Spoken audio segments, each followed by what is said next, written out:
अस्सलाम वालेकुम प्यारा ॿारो तव्हांखे अॼु असांजी इंटर क्लास जी हिकु ॿी वीडियो में भली खां था जंहिंमें असां पढ़ण वारा आहियूं त जेको असां सिंपल जेका बोन जेका फ्रैक्चर थींदो आहे उन खे असां कीअं रिपेयर कंदी आहे असांजी बॉडी। हाणे इन जा कुझु स्टेजिस आहिनि, उन स्टेजिस खे असां पढ़ंदासीं हिकु हिकु करे। बेसिकली हिन जूं घणियूं स्टेजिस आहिनि पुट, 4 स्टेजिस आहिनि।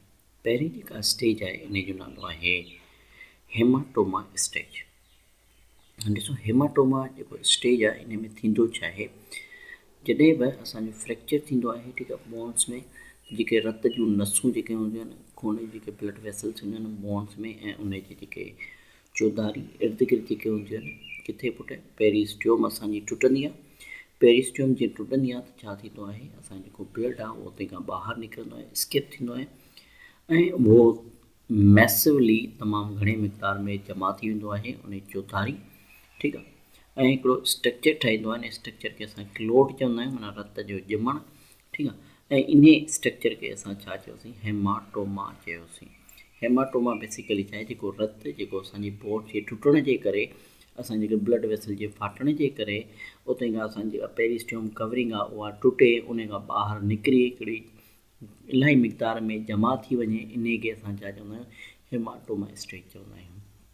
हिते छा थींदो आहे, असांजो इम्यून सिस्टम पुट एक्टिवेट थी वेंदो आहे, ठीकु आहे, ऐं उहो छा कंदो आहे, इंड्यूस कंदो आहे स्वेलिंग खे वधाइणु शुरू कंदो आहे, माना सोज वधणु शुरू थी वेंदी आहे। किथे, at the site of injury, जिते ज़ख़्म थियो आहे, जिते धकु लॻो आहे, ठीकु आहे। रिसेप्टर छा कंदा आहिनि, रिसेप्टर जेके हूंदा आहिनि असांजा पेन वारा, उहे असांखे सूरु महसूसु कराइणु शुरू कंदा आहिनि।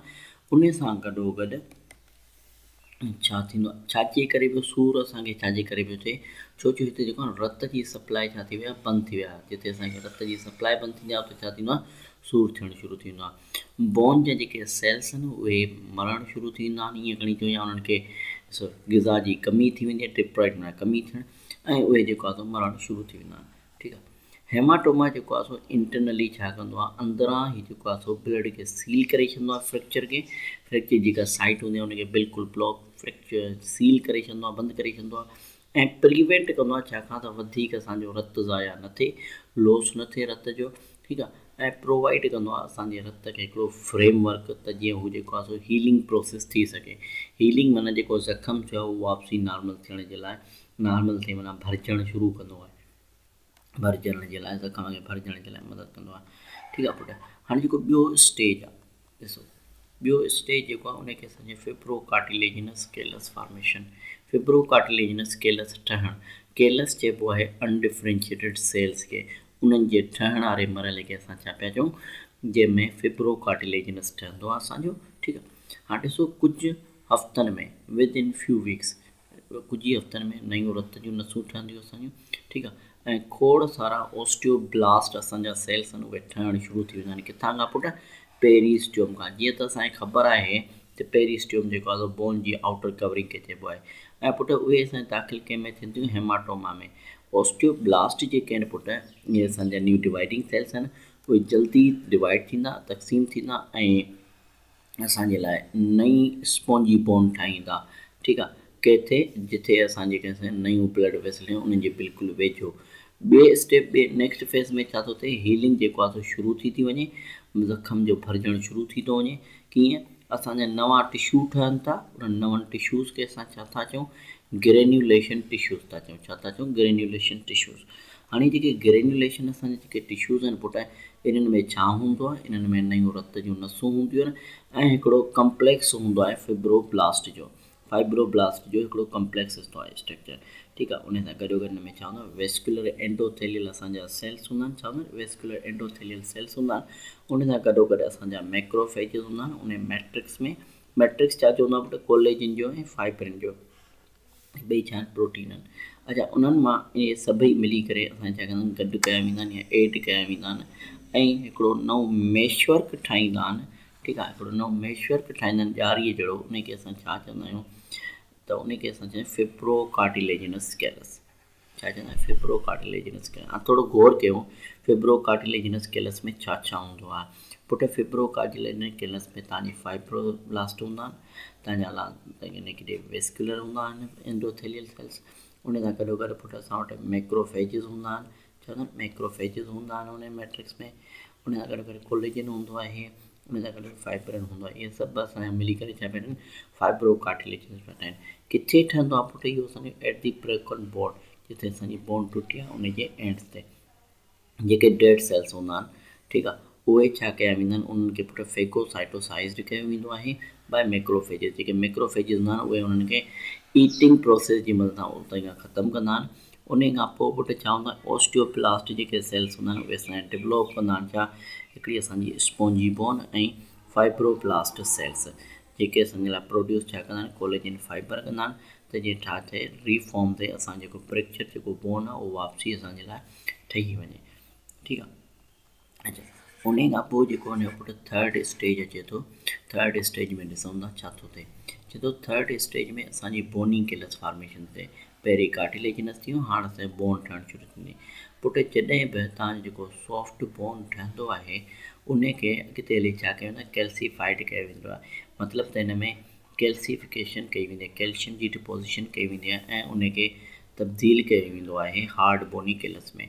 जीअं त असांजी जेका बोनी केलस फॉर्मेशन जो प्रोसेस प्रोग्रेस पई थिए पुटु, हिन में छा थींदो आहे, असांजी जेको आहे हिनखे छा कयूं था, बोनी केलस खे रिप्लेस कयूं था छा सां, बोन सां, ठीकु आहे। हार्ड जेको असांजो केलस जी जेका फॉर्मेशन हूंदी आहे पुटु, उन जी शुरूआति कई वेंदी आहे तक़रीबन घणनि हफ़्तनि में, 3 हफ़्तनि में टुटण खां पोइ, फ्रैक्चर थियण खां पोइ 3 हफ़्तनि में वापसी बोन माना हार्ड थियणु शुरू थींदी आहे, ठीकु आहे।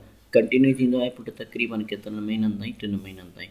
जॾहिं कार्टिलेज तव्हां जेको आहे सो ओसिफाइड थी वेंदी आहे, ठीकु आहे, त इन में छा हूंदा आहिनि, ओस्टियोब्लास्ट हूंदा आहिनि, ओस्टियोक्लास्ट हूंदा आहिनि ऐं बोन मैट्रिक्स हूंदो आहे। इहे टे शयूं असांजे जेको हिकिड़ो बोन जेॾी महिल हार्ड थी वेंदो आहे त उन में थी वेंदो आहे, ठीकु आहे। हाणे रीमॉडलिंग स्टेज, रीमॉडलिंग स्टेज असांजी लास्ट स्टेज आहे पुटु।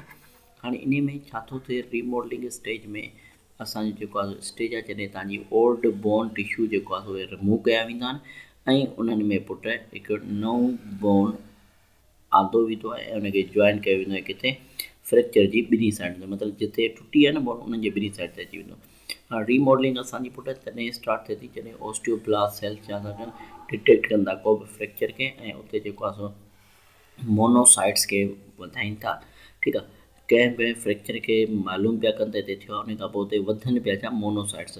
छा थींदा आहिनि मोनोसाइट्स मिली करे, मोनोसाइट्स पुटंदा आहिनि फ्यूज़ थींदा आहिनि ऐं ठाहींदा आहिनि असांजो मल्टी न्यूक्लिएटेड हिकिड़ो ओस्टियोक्लास्ट सेल, ठीकु आहे। ओस्टियोक्लास्ट सेल मेच्योर जेको हूंदो आहे उहो एक्टिवेट थींदो आहे ऐं स्टार्ट कंदो आहे छा, असांजी जेका बोन हूंदी आहे उनखे रीअब्ज़ॉर्ब करणु शुरू करे छॾींदो आहे, ठीकु आहे। बोन जी रीअब्ज़ॉर्प्शन थियण खां पोइ छा थींदो आहे, ओस्टियोब्लास्ट सेल छा कंदा आहिनि पुटु, उते असांजे लाइ कोलेजन प्रोड्यूस करणु शुरू कंदा आहिनि त जेको लेक्यूना आहे, जेको गैप आहे उनखे फिल कयो वञे, ठीकु आहे। अच्छा, हाणे नेक्स्ट स्टेज में छा थो थिए त ओस्टियोब्लास्ट असांजा ऐं कैल्शियम फॉस्फेट, ओस्टियोब्लास्ट ऐं कैल्शियम फॉस्फेट छा था थियनि, डिपोज़िट थियनि था ऐं असांजे लाइ ठाहिनि था छा, हाइड्रो ऑक्सी एपेटाइट, जेको असां लास्ट टाइम पढ़ी आयासीं जॾहिं असां स्ट्रक्चर ऑफ बोन जो पढ़ियोसीं हुन में, ठीकु आहे। उन सां गॾोगॾु पोइ छा थो थिए, जेके ओस्टियोब्लास्ट असांजा सेल्स आहिनि पुटु उहे प्रोड्यूस कंदा असांजे लाइ नवां बोनी मटीरियल्स, ठीकु आहे, ऐं जेके असांजा तब्दील थियनि था अॻिते हली छा में, ओस्टियोसाइट्स में, जेके असांजा मेच्योर बोन जा सेल्स आहिनि।